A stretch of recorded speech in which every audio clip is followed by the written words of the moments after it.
0 to 60 can define a performance car, but it's the fastest 60 to 0 that's the aim of Terox brakes. From road cars to race cars, circuits, special stages, or the autostrada, nothing reduces speed like Terox brakes. Italy gave the world the art of Da Vinci and Michelangelo. Terox has given drivers the art of stopping. For more information and to acquire your own masterpiece, visit terox.co.uk.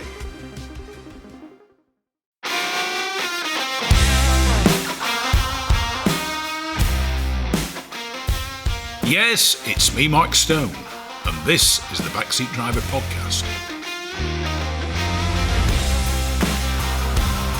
It's the fastest, it's the friendliest, and it's for all the family. The Gas Shocks 116 Trophy and 120 Coupe Cup are the fastest growing race series in the UK, taking in 6 one-hour races and 8 sprints at all the top circuits.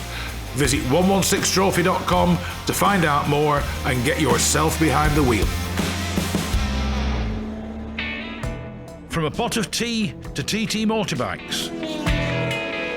From a classic English breakfast to a full serving of classic cars.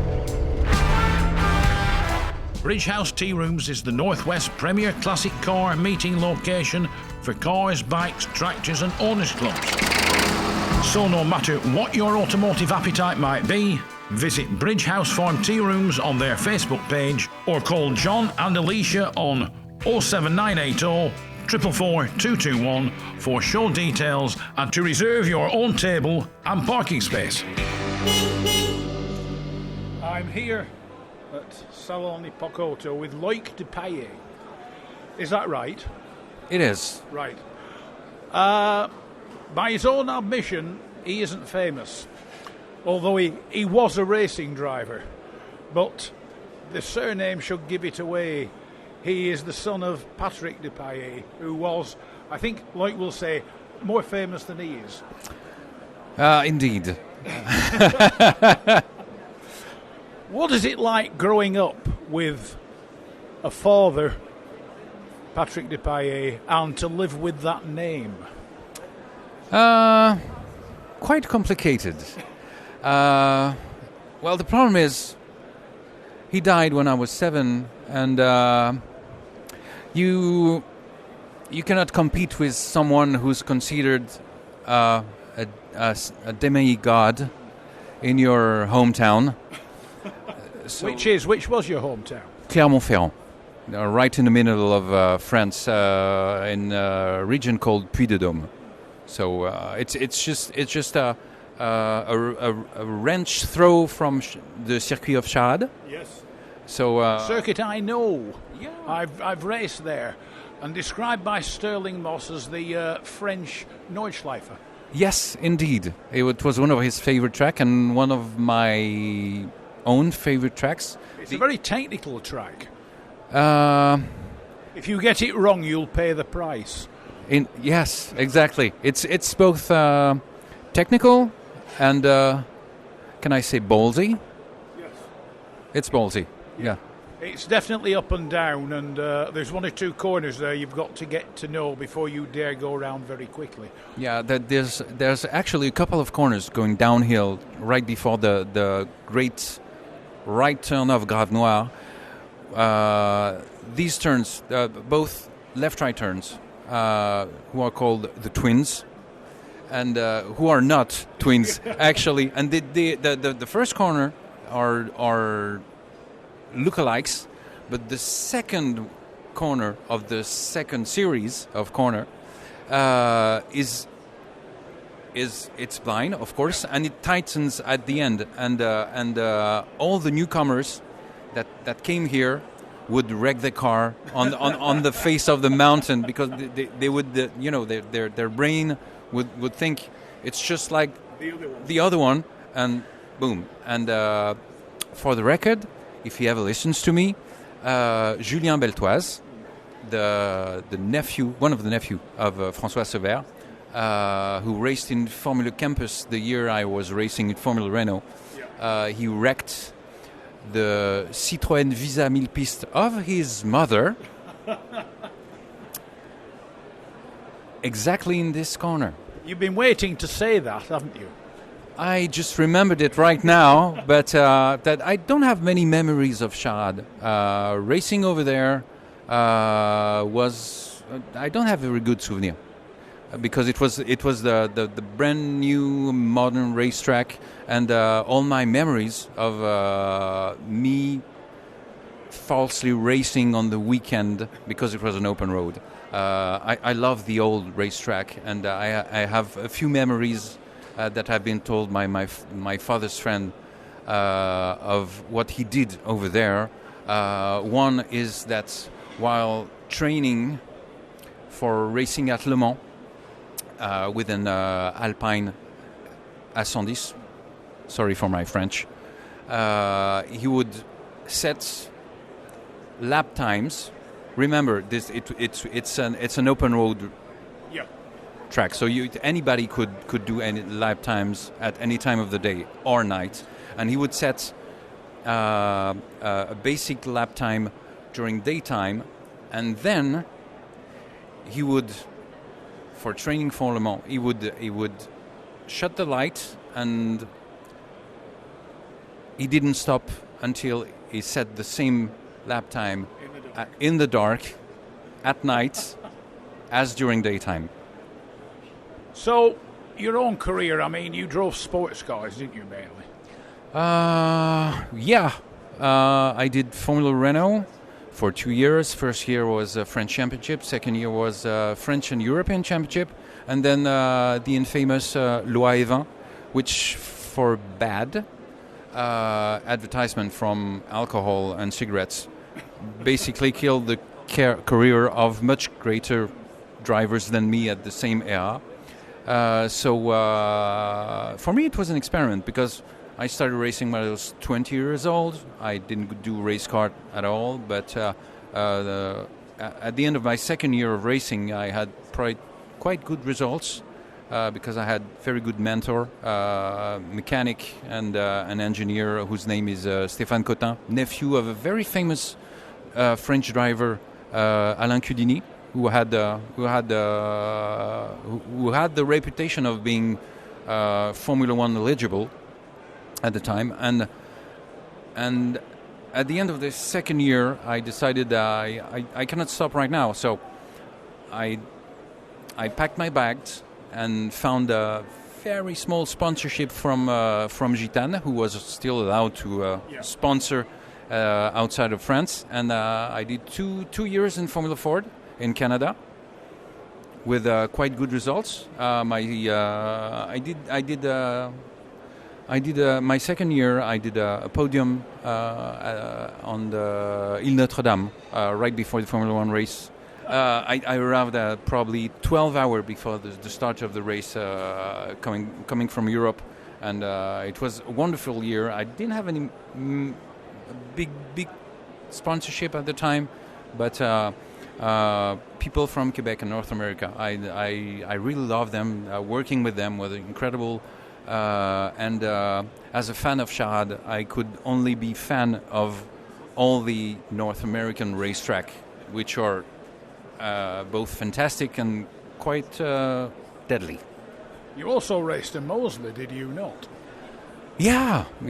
That was my almost my last year of racing. The Mosler, the Mosler Intruder is infamous in the United States because it has raced in almost every category from GT4 to GT1, and it had been successful in some categories, but the year before we came to Mosler, the GT1, it would lap like something like 5 seconds a lap behind the Panos, which were the top dogs of the time, and me and my engineer, we came at Mosler in Florida, and we totally re-engineered the car, did all the basically everything. Aerodynamic, we changed the chassis setups. We had a double wishbone with inboard shocks. It was basically a sports prototype.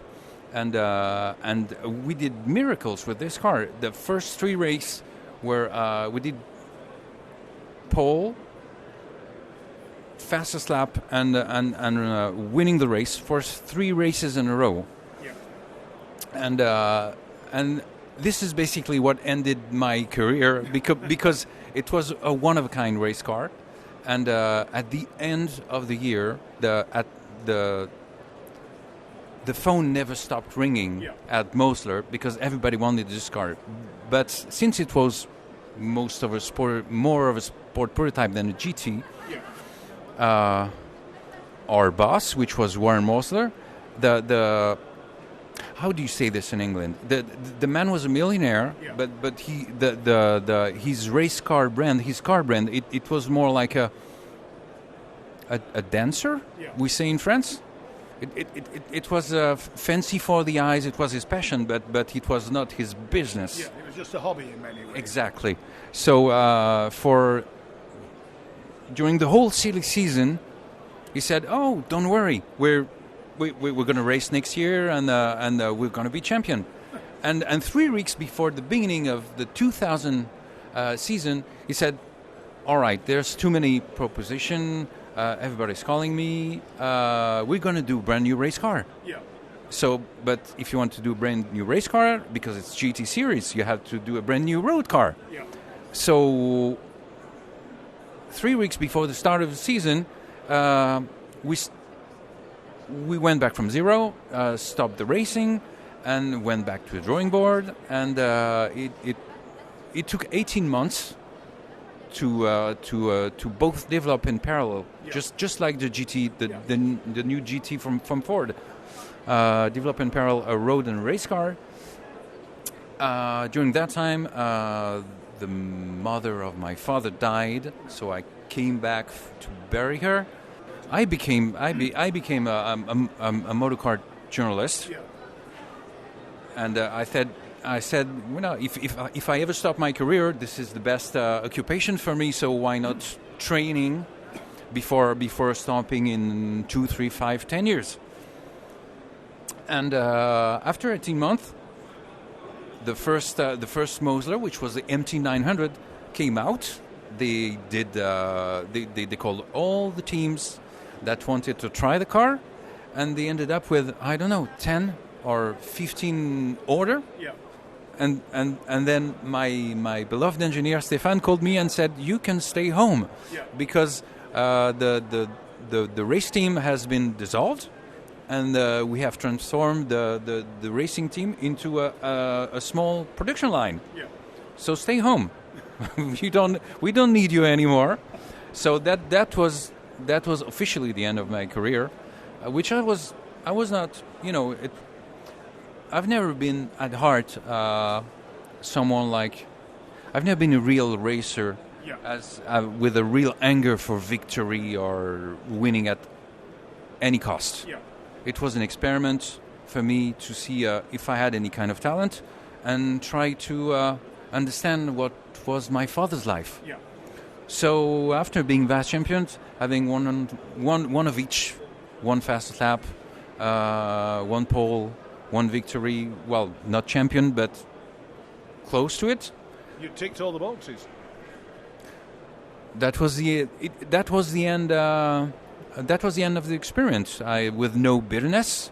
I know I wasn't a great race car driver, but I know I was a good and reliable one. Yeah. And actually, I've been. The problem is the team owners want fast drivers and hungry drivers who keep breaking the cars. They like drivers who don't break the cars, then complain they aren't fast enough, tough enough, or hard enough.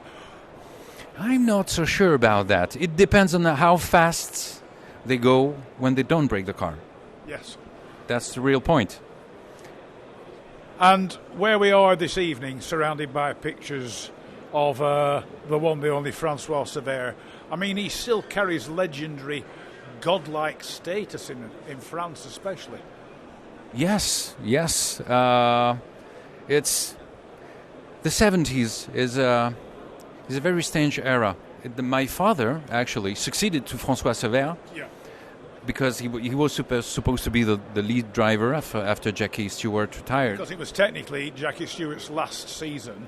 Exactly. At Tyrrell, well, last season full stop, and François Sever would take over as number one. Yeah, and I think part of the legend of François was both his talent very handsome man, and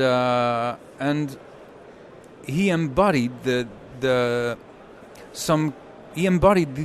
era because François famously refused to overtake Jackie Stewart. Yes. Because Jackie was Jackie, and François knew his time would come, and he was grateful enough for everything Jackie gave it to him to stay behind, because winning at all costs was not the mental state of this era, contrary to right now, I think. What's your opinion on modern Formula One? It's a mix of very sometimes boredom, extreme boredom, and sometimes sheer excitement. But I don't know what's the part of the real sheer excitement is probably caused by mostly boredom. The cars are incredible. But for me, the drivers, as talented as they are, and please forward the hate mail, I don't care, but they are extremely talented, spoiled brat kids. Yes, and there's no real characters anymore, is there? No, I disagree with that. Hamilton has real character. He's defending cause he's championing for the gay people, and he's straight as an arrow. Of course he is. Stuff like that. He has principles. He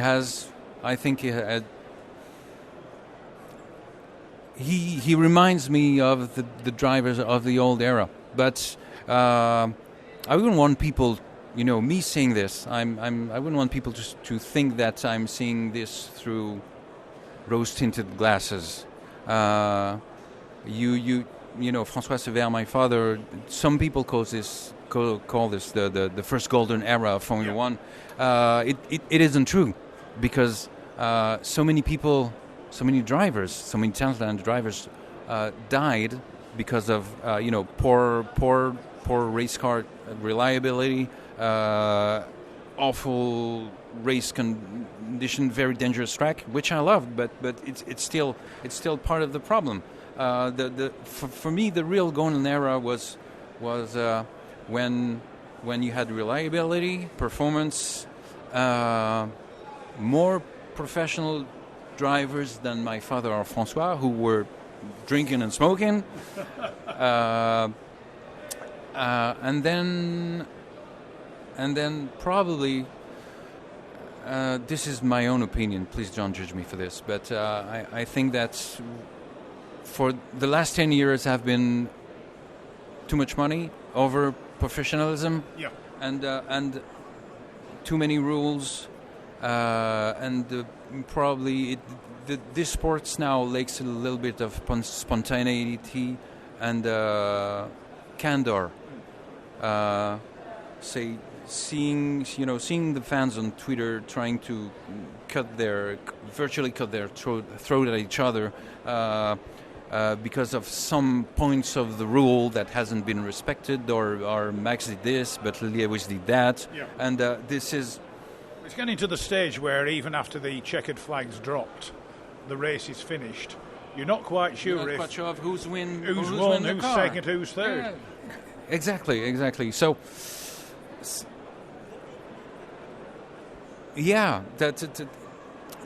every era has its pros and cons.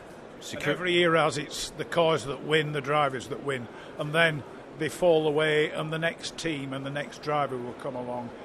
F1 is very cyclic. I suppose every race is cyclic. I can remember years ago, the Rothmans Porsche won everything. Then Audi won everything. Then Toyota won everything. And now Ferrari, after all those years, have come back and won. It's cyclic. It all goes round. What can I say more than this? I totally agree with you. But it has always been like this. The problem is, I think the only real problem is with these rules and this money, the dominance is almost now 100% of the time. Yeah. Before, you had outsiders that could, make a Suddenly surprise. exactly, and this proportion of exquisite surprise has almost disappeared now. That's the only real problem I can address with modern racing today. Loic Depailler, it's been an absolute pleasure chatting with you. Thank you very much for joining me on the Backseat Driver. Thanks for coming and talking with me. It's been a pleasure.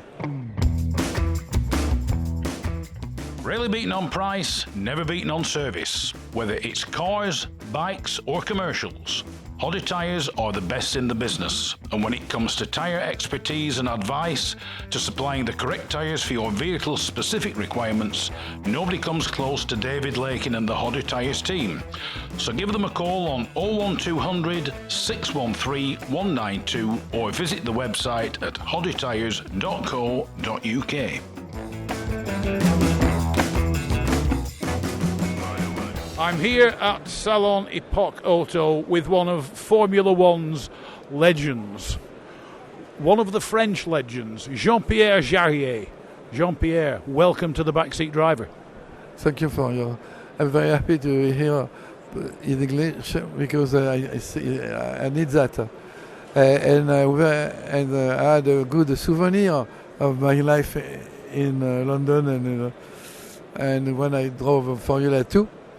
I remember when I came to London first time, I had nothing to sleep, but I met 3 girls, very nice girls.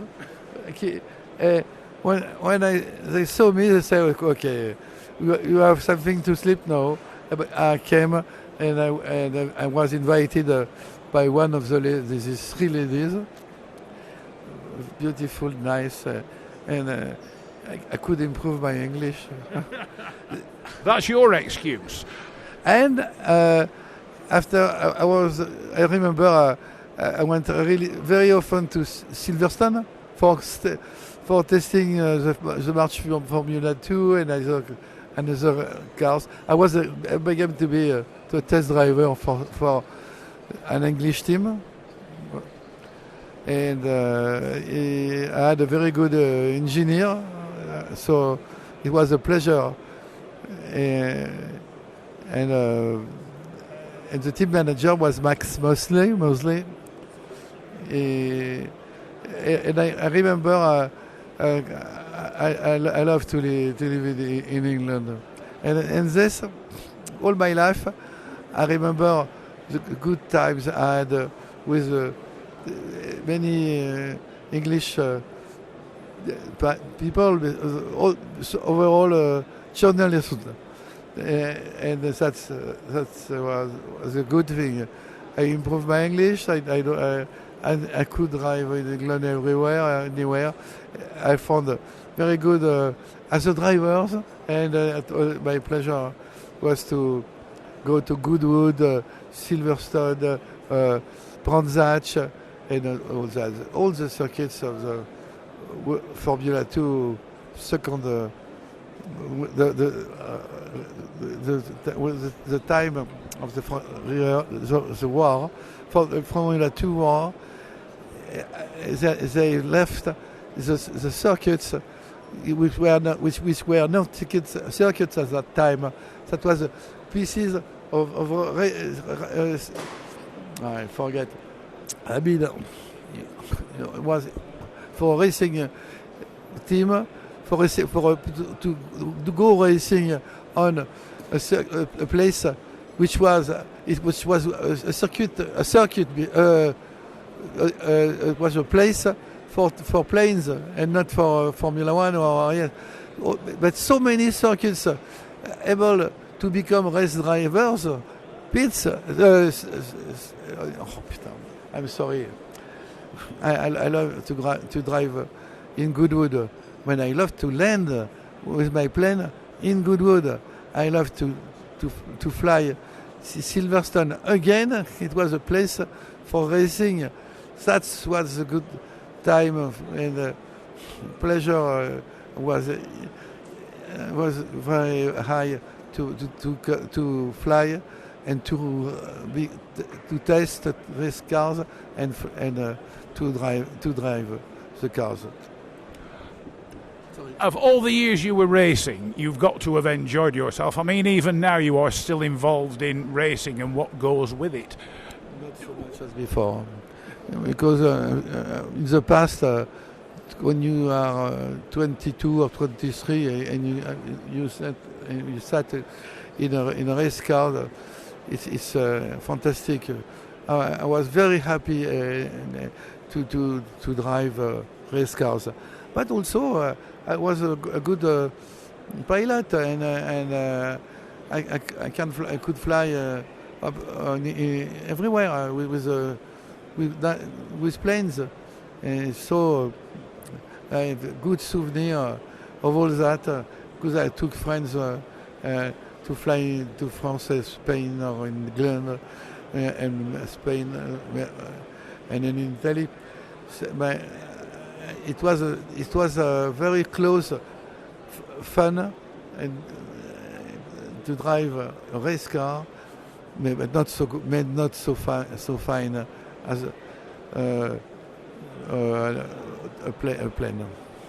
Of all the cars you drove and of all the circuits you drove, which was your favourite car, or which car did you like the most, and which circuit have you always enjoyed racing at? In fact, I love the fast circuit.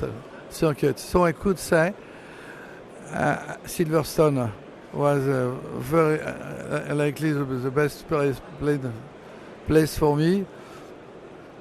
And but I drove on 5, 6, 10 circuits in England. So many were very good souvenirs to me, but most of them, my preference, Silverstone. And of all the cars you drove, which car did you truly enjoy driving? The Lotus of Colin Chapman. I drove two races on that car, which I led. The two races I should have. At the end of the race, I will run out of fuel, so I didn't to win the first race with Colin. The second race, I had a good lead of 40 seconds lead on the first as a best driver, and unfortunately, 2 laps before the flag, I lost the rear brakes pads. I was no more brakes, so I had to stop. But I didn't hit anything. I stopped in front of the pits, and Colin Chapman came to me very nicely because he knew that sad to lead the Grand Prix, and just for a stupid reason you stopped the last lap. So it's terrible, but it's terrible, but I'm still alive. So the thing is, if you are alive, it's a chance. At the time, because now it's safe. Racing is safe. At that time, in the 80s, 70s, 80s, Formula One. It's very dangerous. It claimed the life of a lot of drivers, and Jackie Stewart in many ways led the campaign to improve safety. Yeah, he told me he did a lot for safety. He's a good guy. Also, he's safe for himself, but for all the other drivers. And Francois Sever, what was he like? How did you find him? Very different. he wanted to go fast. He wanted to win. He wanted to, when other drivers, all drivers, really they want to live. They want to they don't want. They are a bit careful, I would say. Do you miss it? Do you miss racing? Do you wish you could do it again? It's impossible to do it again. To be it, you have to be young, and also everything has changed in the last 40 years. I would say I cannot say anything on that. I don't know. I know that when I was in Formula One, I was so happy to have the chance to drive in racing that I cannot get that again. And for the new drivers of today, it's very much. I don't know. What do you think of modern Formula One? Formula One has very changed. And it's not the same than before. I prefer Formula One of the past, but I know it's ridiculous to say that because it was so dangerous at that time. But anyway, Formula One of the past, for me, is the top. Jean-Pierre Jarier, it's been an absolute pleasure for chatting to you. Thank you very much indeed, sir. I'm sorry for my poor English, but if you let me a few hours, everything will come back again. Once again, Jean-Pierre Jarier, thank you very much indeed.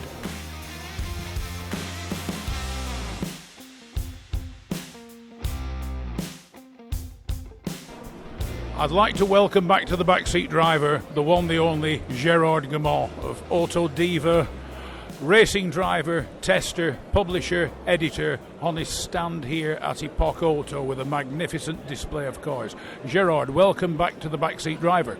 Yes, it's a pleasure. It's a pleasure to meet you. Every meeting, everywhere. Thank you very much. Now, a lot of the cars on this stand you have actually driven, haven't you? Oh, I have 11 cars and I drive 8. And the two Formula 2s, the Chevron, the BBM, the Seska, the Lola. I like every car. And just behind us is Chevron 712. This one is a March 742. It is a Scuderia Minardi car in 7.4. And I will drive this car in 24, and just aside is a Chevron B23. It is a car driven by Jimmy Musset and Marc Posey. Right. I mean, you still, after all these years, enjoy racing and enjoy racing these cars.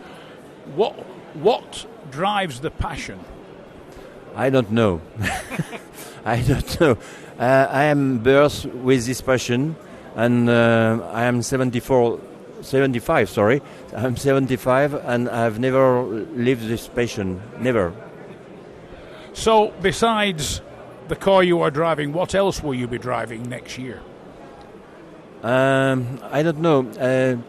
If the question is what car I prefer to drive is the Formula One, and I was very, very pleased with my Tyrrell 009.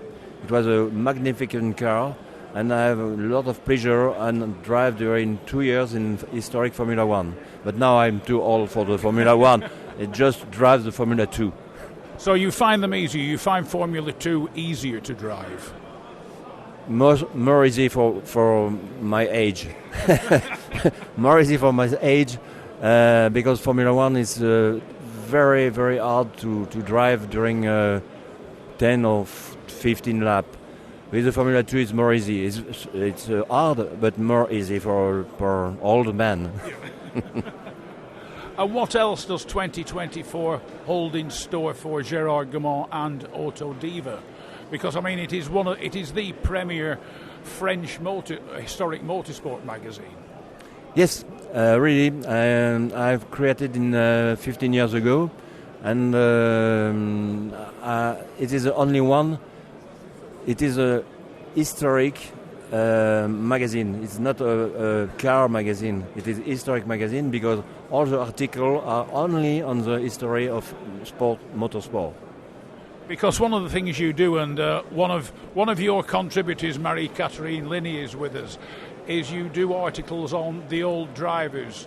She's just written an article on Heli Nice. So, I mean, the old drivers are still popular, and the front cover latest one has the one, the only Francois Sever.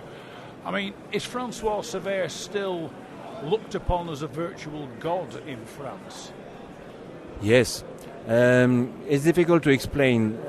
Some of drivers like Jean Bérat, François Sever, Jean-Pierre Beltoise are typical hero for the French people. And when you speak about François Sever, every people are very impressed by the beauty of the man, the charisma of the man, the how fast he was. And even Jackie Stewart say it is my son, but no, alas, he was killed in Watkins Glen in '73. But it's a pity because we are all convinced that he could be the first French world champion.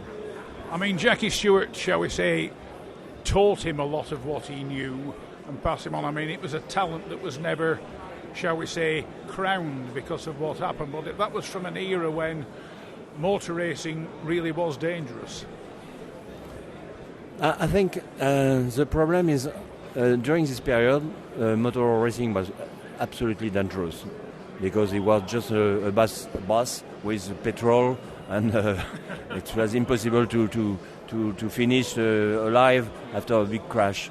But I think really the crash of François Sever could be explained by the Tyrrell 006. It was a very short wheelbase and difficult to drive. Jackie Stewart drive very well this car, and when François Sever drive with Jackie Stewart, it was okay. But during the practice at Watkins Glen, he overdrive. He really overdrive, and he lost the car and was killed. But I think during this practice, he overdrives this car. He was very difficult to drive. And do you think, since the death of Sever, his name, his talent, his legacy have inspired other French racing drivers? Yeah, absolutely. It was very. It's like Jean Bérat. When you say of Jean Bérat, when you speak of François Sever, every people knows the name. Every people knows the name. Here, it is a show with François Sever with some car he drives. Is the March 7-1 and the Tyrrell 006. It was typical because Elf, many years after his death, do a show on his name. Yeah. It quite perhaps Pescarolo, perhaps Beltoise, but he is dead. No other French driver are so well known. Yeah. I mean, the other ones, like you go further back, you had is it Vimel and various other the old drivers. I mean, all the French drivers, the one thing they had was style. Yes, yes, but I think really like François Sever is the name who cherished the most for the French people, really, because older driver like Jean-Pierre Jarier or something like that, vanished in the memory. Really vanished in the memory. If you say the name of Jean-Pierre Jarier, for the most part of the people, they don't know. But François Sever, everybody knows François Sever.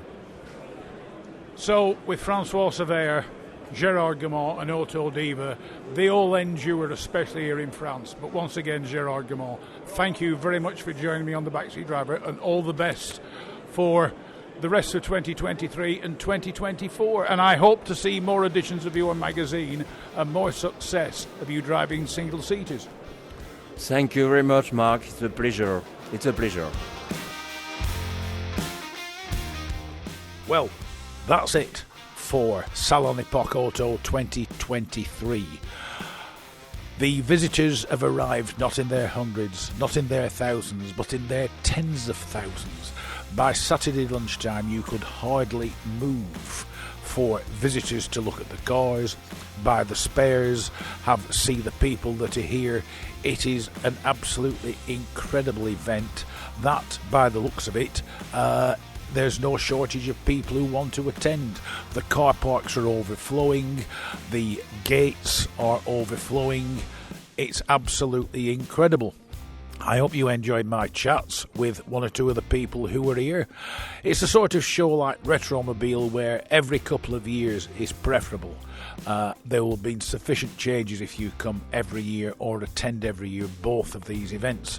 So thanks very much. Thank you to all the people who gave of their time to be interviewed, and most importantly, my endless thanks and gratitude to Marie-Catherine Linney, the French diva herself, one of France's top motorsport photographers, who very kindly acted as my guide and interpreter and arranged for a lot of the people to sit down and have a chat with me. So, until the next time we are in France, as always, it's me, Mark Stone, saying be good, take care, ta-ta. As all the press French divas say, we're now heading back to their base in Saint-Tropez. Ciao, ciao.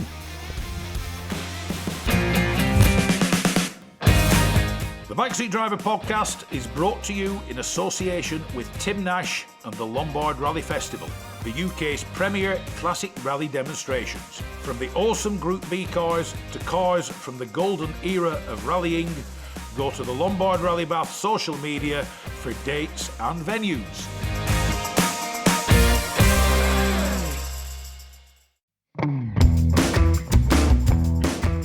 Rarely beaten on price, never beaten on service. Whether it's cars, bikes or commercials, Hodder Tyres are the best in the business. And when it comes to tyre expertise and advice to supplying the correct tyres for your vehicle's specific requirements, nobody comes close to David Lakin and the Hodder Tyres team. So give them a call on 01200 613 192 or visit the website at hoddertyres.co.uk.